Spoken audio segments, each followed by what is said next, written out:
Hello दोस्तों, स्वागत है आप सभी का आपके अपने YouTube channel lemma world point में। आज आपके लिए प्रैक्टिस सेट नंबर 6 लेके आए हैं। इससे पहले के 5 प्रैक्टिस सेट चैनल पर डाले जा चुके हैं। यदि आपने अभी तक नहीं देखे हैं तो देख लीजिए। तो चलिए शुरू करते हैं आज का प्रैक्टिस सेट। देखिए, पहला क्वेश्चन है, एक विद्यार्थी ने किसी संख्या को 5/3 से गुणा करने के स्थान पर इसे 3/5 से गुणा कर दिया, तो परिकलन में त्रुटि कितनी है? देखिए कैसे निकालते हैं इसको। देखिए, गुणा करना था 5/3 से, लेकिन उसे 3/5 से गुणा कर दिया। मान लो तुम्हारी कोई संख्या x थी जिसमें हमें 5/3 से गुणा करना था, लेकिन उसने संख्या में 3/5 से क्या कर दिया, गुणा कर दिया। तो इसमें त्रुटि पूछी है, कितने परसेंट की त्रुटि हुई है। ठीक है, तो कैसे निकालते हैं? तो देखिए, दोनों का डिफरेंस कर लीजिए और बटे में क्या होगा, बटे में जो आपका जिससे गुणा करना था वही संख्या आपकी क्या आ जाएगी बटे में, यानी कि 5/3 गुणा x। ठीक है, परसेंटेज में चाहिए तो गुणा कर देंगे 100 का। अब इसको सॉल्व कर लीजिए। देखिए, 25 माइनस के 3 दिया 9, तो कितना हो जाएगा 25 माइनस के 9 यानी कि 16x। तो ऊपर हो जाएगा 16x बटे में 3×5 = 15। इसके बटे में कितना आ जाएगा, तो इसके बटे में आ जाएगा नीचे 5/3x। ठीक है, गुणा हो जाएगा ये 100 का। इसको सॉल्व करिए तो देखिए, इस वाले x से ये वाला x तो खत्म हो जाएगा। क्लियर, 3 से कटेगा ये 5वां, 5 × 5 कितना हो जाएगा 25, और 25 से कटेगा ये 4वां, 16 चौका 64। कितने परसेंट की त्रुटि हो जाएगी, तो 64% की त्रुटि आपकी हो जाएगी। ऑप्शन नंबर डी आपका एकदम सही हो जाएगा। नेक्स्ट क्वेश्चन देखते हैं। सी की आय बी की आय से 20% अधिक है और बी की आय ए की आय से 25% अधिक है, तो सी की आय ए की आय से कितने प्रतिशत अधिक है, ये बताना है आपको। देखिए, मान लीजिए आपको 3 व्यक्ति जो दे रखे हैं ए बी सी, वो इस तरह से हैं और तीनों का अनुपात निकालना है हमें। ठीक है, पहले तीनों का अनुपात निकालेंगे, उससे हमारा आंसर भी निकल आएगा। आपसे बोला कि जो सी की आय है वो बी की आय से 20% अधिक है। ठीक है, जो सी की आय है वो बी की आय से 20% अधिक है। 20% का मतलब क्या होता है, 20% का फ्रैक्शन रूप होता है 1/5, यानी 5 पे 1 की क्या है, अधिकता है। तो किसकी अधिक है, सी की आय अधिक है, यानी बी की यदि 5 है तो सी की कितनी होगी, 6 हो जाएगी। क्लियर। और अगली लाइन में बोला है कि बी की आय ए की आय से 25% अधिक है। 25% का मतलब होता है 1/4, यानी 4 पे कितने अधिक है, तो 1 अधिक है। किसका अधिक है, तो बी की आय ए से अधिक है। ठीक है, तो यानी यदि ए की आय 4 है तो बी की आय कितनी हो जाएगी, 1 अधिक यानी कि 5 हो जाएगी। ठीक है, अब तीनों का इनका संयुक्त अनुपात निकाल लेते हैं। ठीक है, क्लियर। तो कैसे निकालेंगे, तो यहाँ पे जगह खाली है तो इसको सामने वाली संख्या से भर देंगे, यहाँ जगह खाली है तो इसके सामने वाली संख्या से यहाँ पे भर देंगे। तीनों का अनुपात कैसे निकालेंगे, देखिए 5 × 4 कितना होता है 20, 5 × 5 25, 6 × 5 30। ठीक है, अब आपसे पूछा है क्वेश्चन में कि ए की आय से कितने अधिक है, कौन, सी की आय। तो ए की आय 20 है तो सी की आय कितनी है 30, कितना अधिक है 10 अधिक है। किससे पूछा है, ए से पूछा है। एक की बटे में आ जाएगी, गुणा कर देंगे 100 का। 1/2, 2 से कटेगा 50 बार, यानी कितना हो जाएगा ये 50%, यानी कि जो सी की आय है वो ए की आय से कितना अधिक है, तो 50% अधिक। क्लियर। तीसरा क्वेश्चन देखिए, यदि दो वृत्तों की परिधियों में ए अनुपात बी के अनुपात में है तो उनकी क्षेत्रफलों का अनुपात क्या होगा। तो देखिए, क्षेत्रफलों का जो अनुपात होता है वो हमेशा त्रिज्या के अनुपात का स्क्वायर के रूप में होता है। ठीक है, यानी यदि उनकी त्रिज्या r1 और r2 है, ठीक है, तो उनके क्षेत्रफलों का अनुपात जो होगा वो r1² अनुपात r2² होगा। ठीक है, तो ये जो अनुपात होता है इससे मतलब ये जो क्षेत्रफल का अनुपात निकलता है ये परिधियों पर भी डिपेंड करता है। यानी यदि परिधियाँ आपकी ए अनुपात बी के अनुपात में है तो उनकी क्षेत्रफल का जो अनुपात होगा वो ए स्क्वायर अनुपात बी स्क्वायर के अनुपात में हो जाएगा। ठीक है, यानी इसके वर्ग के अनुपात में होता है क्षेत्रफल का अनुपात, त्रिज्या के वर्ग के अनुपात में होता है क्षेत्रफल का अनुपात। ठीक है, अगला प्रश्न क्या है, यदि 3 की पावर x + 8 बराबर 27 की पावर 2x + 1 हो तो x का मान ज्ञात कीजिए। देखिए, इधर दे रखा है 3 की पावर x + 8, इधर दे रखा है 27 की पावर 2x + 1। ठीक है, ये दिया हुआ है। तो इस 27 को हम क्या लिख सकते हैं, इसको लिख सकते हैं हम 3 की पावर 3, और इस पूरे की पावर कितनी है 2x + 1। ठीक है, और ये किसके बराबर हो जाएगा, इधर 3 की पावर x + 8 के बराबर। अब आपने एक नियम पढ़ा होगा क्या नियम है वो, यदि a की पावर m है और इस पूरी पावर क्या है n, तो ये किसके बराबर होता है, a की पावर m इंटू n के बराबर होता है, यानी कि दोनों का आपस में क्या हो जाता है, गुणा हो जाता है। तो वही नियम आपको यहाँ लगाना है, 3 की पावर 3, उसकी पावर कितनी है 2x प्लस 1, तो 3 का गुणा किस में हो जाएगा 2x प्लस 1 में, तो ये हो जाएगा 3 की पावर 6x प्लस के 3, इधर कितना है 3 की पावर x प्लस 8। जब दोनों की तुलना करेंगे तो क्या हो जाएगा x प्लस 8 बराबर 6x प्लस के 3, x इधर जाएगा तो इधर 5x बचेगा, 3 इधर आएगा तो इधर 5 बचेगा, तो यहाँ से x बराबर कितना मिल जाएगा 5/5 यानी कि 1। x की वैल्यू कितनी मिल गई आपको 1, ऑप्शन नंबर डी। अगला प्रश्न है, जगदीश एवं जागृति की आय का योग 2700 है। जगदीश अपनी आय का 90% बचाता है, 90% व्यय करता है, और जागृति अपनी आय का 80%। ये दोनों की बचत क्या है, समान है, तो जागृति का वेतन कितना है। ठीक है, देखिए मान लेते हैं कि जो जगदीश है, मान लेते हैं कि जगदीश है, जगदीश की आय कितनी है, तो जगदीश की आय है x, और जागृति की आय कितनी है, जागृति की आय है y। क्लियर। अब जगदीश अपनी आय का कितने परसेंट व्यय करता है, तो 90% व्यय करता है, इसका मतलब जगदीश अपनी आय का 10% बचाता होगा। ठीक है, और जागृति अपनी आय का कितना परसेंट खर्च करती है 80%, इसका मतलब जागृति अपनी आय का 20% बचाती होगी। क्लियर, दोनों का अनुपात निकालेंगे तो ये जाएगा 100 से 100 खत्म, 0 से 0, यानी कि दोनों की आय का दोनों की जो बचत का अनुपात है, बचत का नहीं व्यय आय का, दोनों की जो आय का अनुपात है ना x अनुपात y कितना बन जाएगा 2:1। ठीक है, इन दोनों की आय का जोड़ कितना हो जाएगा 2 और 1 3, जो किसके बराबर दे रखा है आपको क्वेश्चन में दे रखा है 2700 के बराबर। इन दोनों की आय का योग कितना है 2700, यानी 3 की वैल्यू 2700, तो 1 की वैल्यू कितनी हो जाएगी, तो 1 की वैल्यू हो जाएगी 900, यानी कि y कितना आ गया 900, और x कितना आ गया आपका 1800। x क्या था आपका जगदीश की आय, और y क्या था जागृति की आय। आपसे पूछा किसका है, आपसे पूछा जागृति, जागृति का वेतन कितना निकल के आया, जागृति का वेतन निकल के आया 900, यानी कि आपका ऑप्शन नंबर बी एकदम सही है। इसको देखिए, नोट 101, सॉरी ये पूरा क्वेश्चन दे रखा है, इसका मान बताना है कितना हुआ। तो देखिए सबसे पहले आप पीछे सॉल्व करेंगे इसको, नोट 121 की वैल्यू कितनी होती है, तो नोट 121 की वैल्यू होती है 11, तो यहाँ से 11 मिल जाएगा, 11 और 5 16, 16 का वर्गमूल कितना होता है 4, 4 जब 32 में जोड़ेंगे कितना आ जाएगा 36, और 36 का वर्गमूल कितना होता है 6। इस क्वेश्चन का आंसर कितना बन जाएगा आपका 6। ठीक है, अगला प्रश्न है, 64 व्यक्ति किसी कार्य को 15 दिनों में पूरा कर सकते हैं, तो 80 व्यक्ति कितने दिनों में पूरा करेंगे। तो देखिए आपको फॉर्मूला पड़ा हुआ M1 D1 बराबर M2 D2।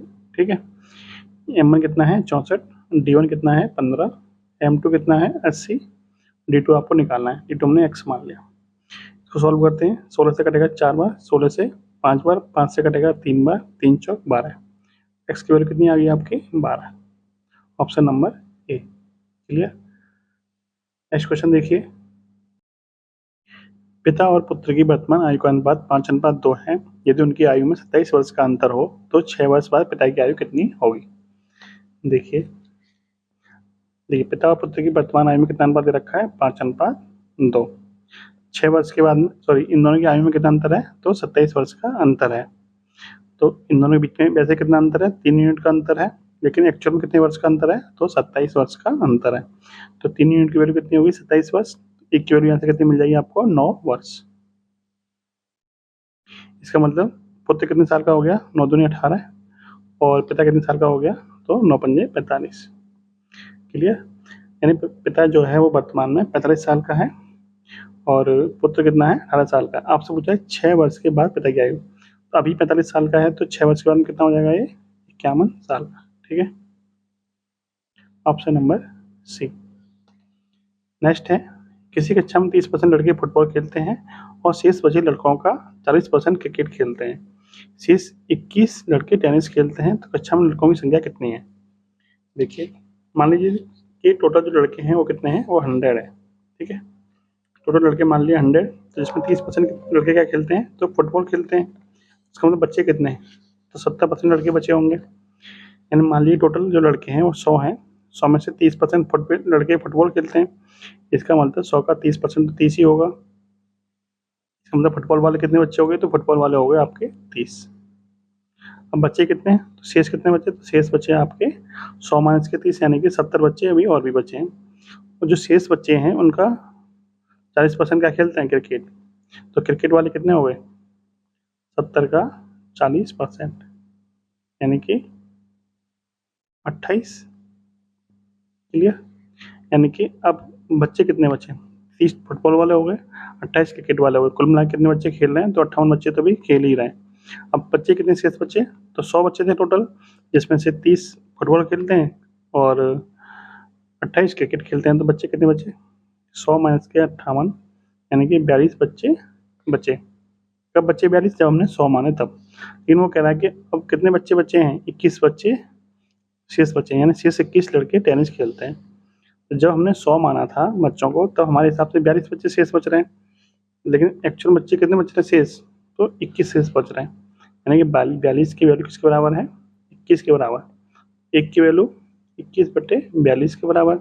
बच्चे हमने कितने माने थे, 100 माने थे, तो 100 की वैल्यू कितनी हो जाएगी, 21/42 गुणा 100। 21 से कटेगा 2 बार और 2 से कटेगा 50 बार, यानी टोटल बच्चे कितने हैं, टोटल बच्चे हैं आपके 50।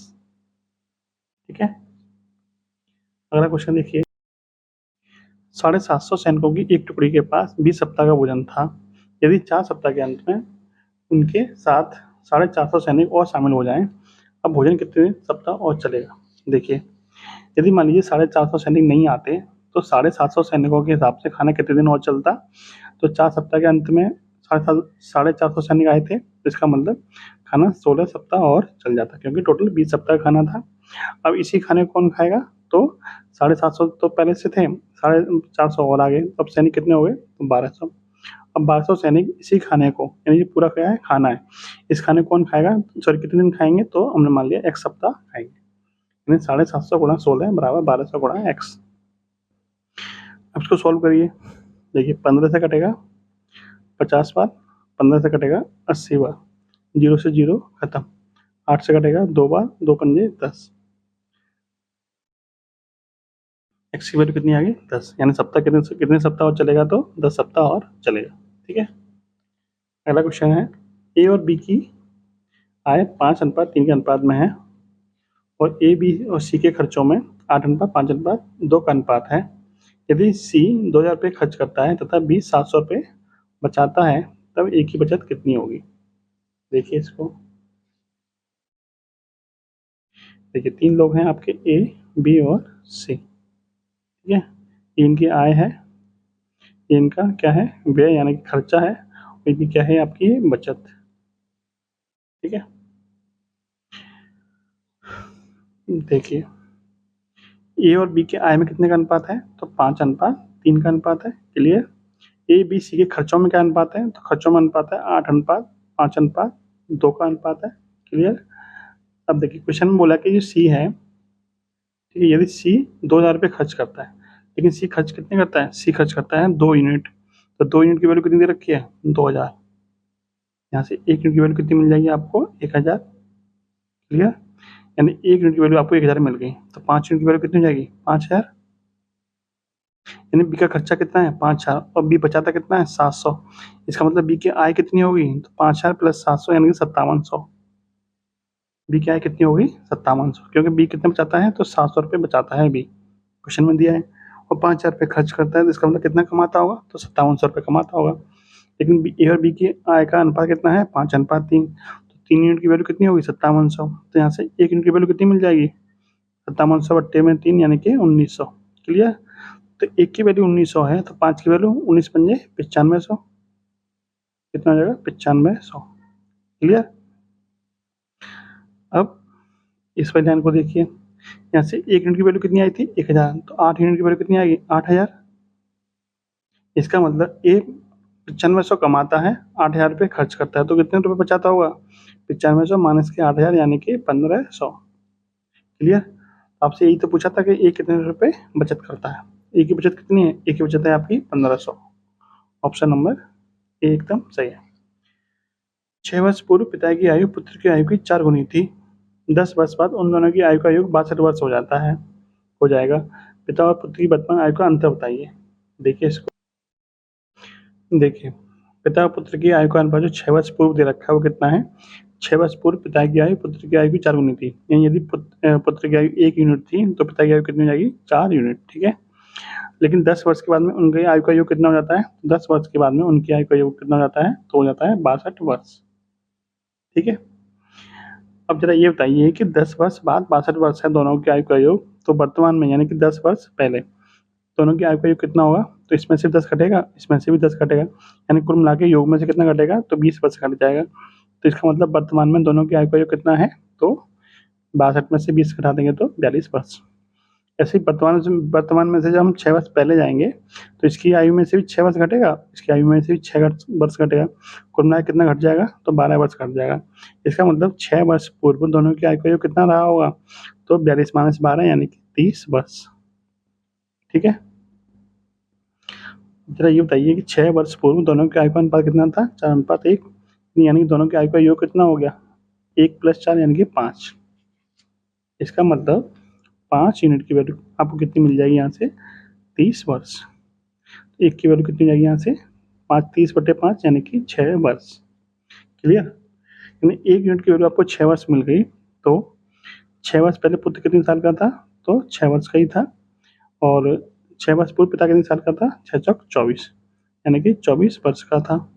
अब आपसे पूछा क्या है? अब आप देखिए क्वेश्चन में आपसे पूछा है कि पिता और पुत्र की वर्तमान आयु का अंतर क्या है? तो पिता और पुत्र की आयु का अंतर जितना 6 वर्ष पहले रहा होगा उतना ही वर्तमान में रहा होगा। 6 वर्ष पहले अंतर कितना था? 24 माइनस के 6 यानी कि 18 वर्ष। तो अंतर कितना हो गया आपका? अंतर हो गया आपका 18 वर्ष। ठीक है, क्लियर? Option number A.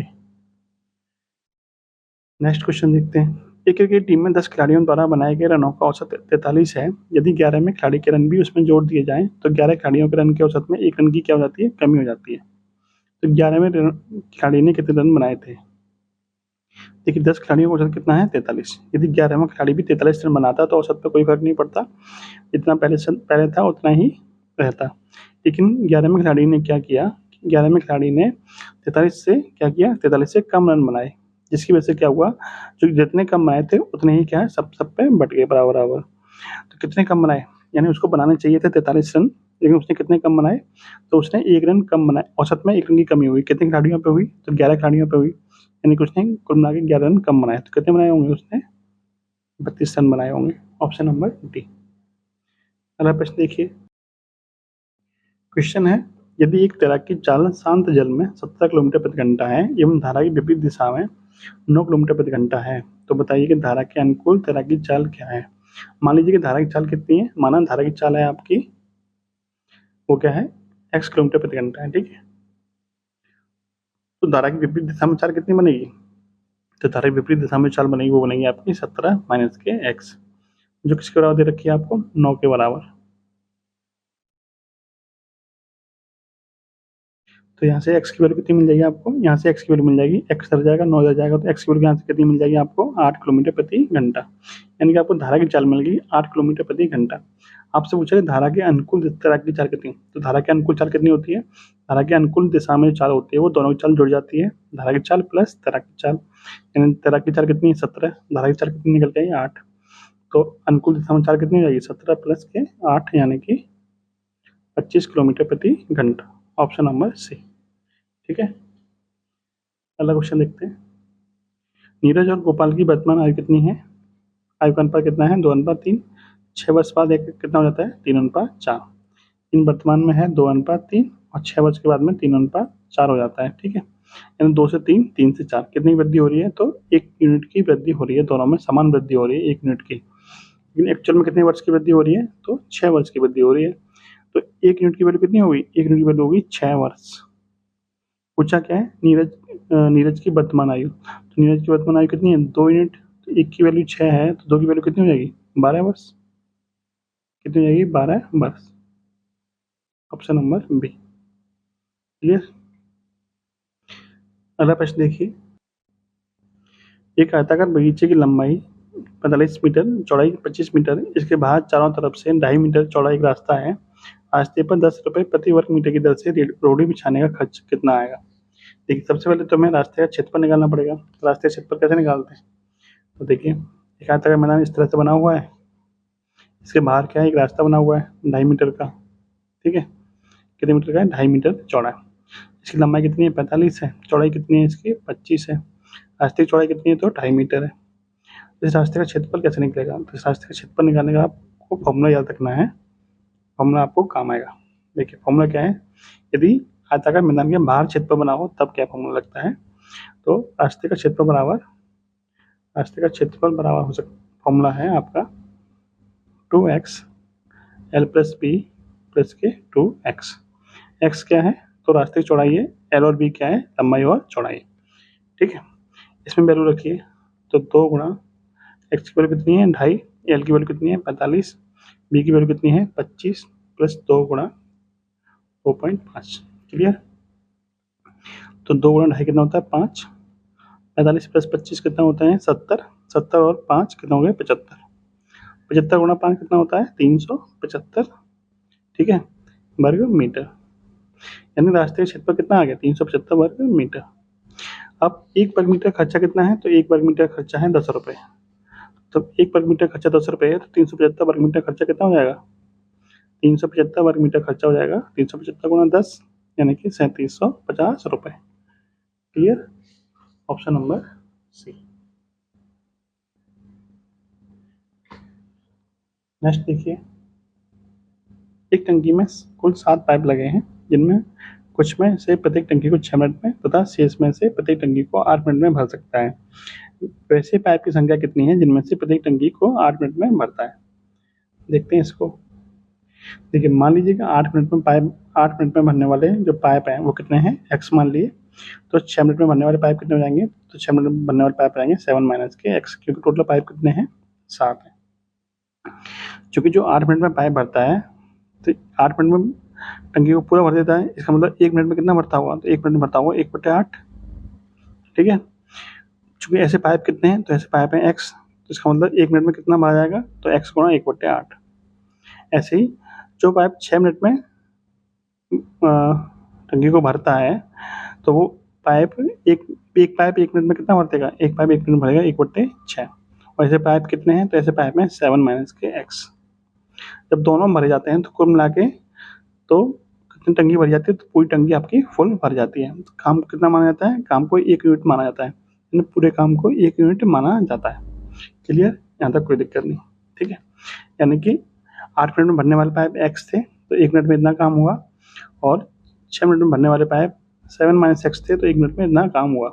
कुल मिला के जब दोनों पाइप को खोला जाता है तो 1 मिनट में पूरा काम खत्म हो जाता है, यानी पूरा काम कितना है, 1। यहाँ तक कोई दिक्कत नहीं। अब इसको सॉल्व कर लीजिए, ये हो जाएगा आपका x/8, और ये हो जाएगा आपका 7 - के x/6 = 1, ठीक है। अब इसको सॉल्व कैसे करेंगे, ठीक है।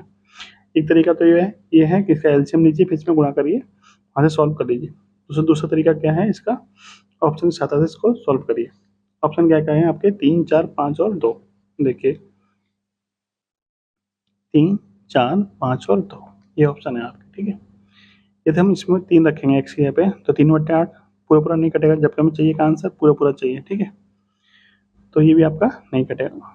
4 रखें तो ये कितना हो जाएगा, 4/8, ये हो जाएगा 7 - के 4 यानी कि 3/6। 4/8 कितना होता है, 1/2, 3/6 कितना होता है, 1/2। दोनों को जोड़ेंगे कितना आ जाएगा आपका 1।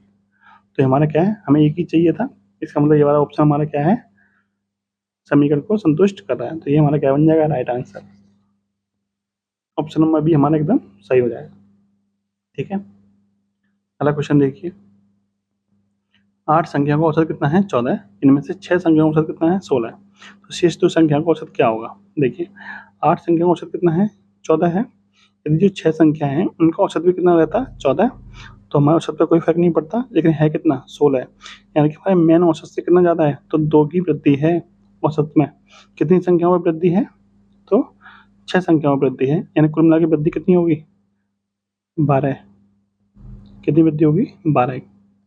तो 6 संख्याओं पे 12 की वृद्धि है। अब आपसे पूछा कि शेष 2 संख्याओं का औसत कितना है। तो संख्या कितनी बची, 2। 2 की जो 12 की वृद्धि वो कितने बटेगी, 2 संख्याओं बटेगी, यानी प्रत्येक पे कितनी कितनी वृद्धि हो जाएगी, तो प्रत्येक की वृद्धि हो जाएगी 6 की वृद्धि। यानी कि हमें औसत कितना रखना है, हमें औसत रखना है 14। देखिए हमें कितनी 6 की वृद्धि हो रखी है, तो हमें औसत रखने के लिए कितना करना पड़ेगा, प्रत्येक में 6 कम करना पड़ेगा। यानी कि जो संख्याएँ हैं आपकी वो कितनी होनी चाहिए, 14 माइनस के 6 यानी कि 8। यानी जो संख्याएँ हैं शेष उनका औसत कितना होना चाहिए, 8 होना चाहिए, ठीक है। इसका एक तरीका और भी है, वो भी समझ लीजिए। देखिए 8 संख्या का औसत कितना है, 14। 8 का औसत 14 है, तो कुल योग कितना हो गया, 14 अट्ठे 112, ठीक है। सॉरी 14 अट्ठे कितने होते हैं, 108। हाँ ये ठीक है।